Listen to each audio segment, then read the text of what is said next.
Katika maadhimisho ya miaka 10 ya kituo cha afya Barikiwa pamoja na uwekaji wa jiwe la ufunguzi wa kituo hicho kilichopo wilayani Maswa mkoani Simiyu. Daktari Samia amewekeza katika kusomesha madaktari bingwa ili tupate huduma za kibingwa.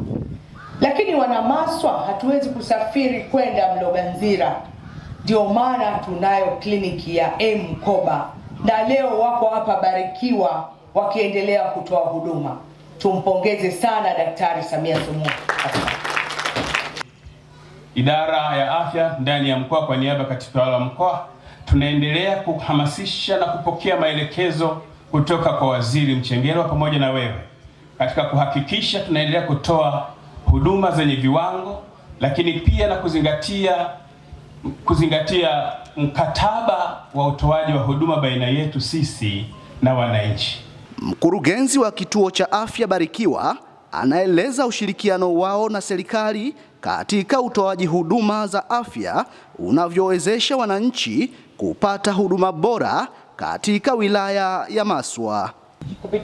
Kupitia ushirikiano huu, kwa sasa kituo kinafanya kazi kwa ukaribu mkubwa na hospitali ya wilaya ya Maswa sambamba na hospitali ya taifa Muhimbili Mloganzila, ambapo wataalamu wake wamekuwa mstari wa mbele katika kuratibu na kuendesha huduma za mkoba kituoni hapa.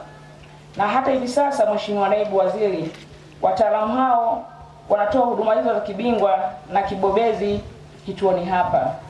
Lakini Mheshimiwa Naibu Waziri, tunaomba tumuendelee kutoa ushirikiano kwenye sekta binafsi kama ilani ya Chama cha Mapinduzi inavyosema kwamba itaendelea kuunga mkono kuhakikisha wawekezaji wanazidi kuwekeza, hususa hao wanaowekeza katika sekta za afya na sekta zingine. Ilani ya Chama cha Mapinduzi itaendelea kuwaunga mkono, ambayo ni 25 kwenda 30.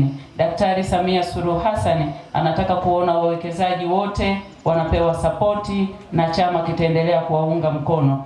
Kituo cha afya Barikiwa kimekuwa kikitoa huduma za kibingwa kwa kushirikiana na madaktari bingwa kutoka katika hospitali ya taifa Muhimbili.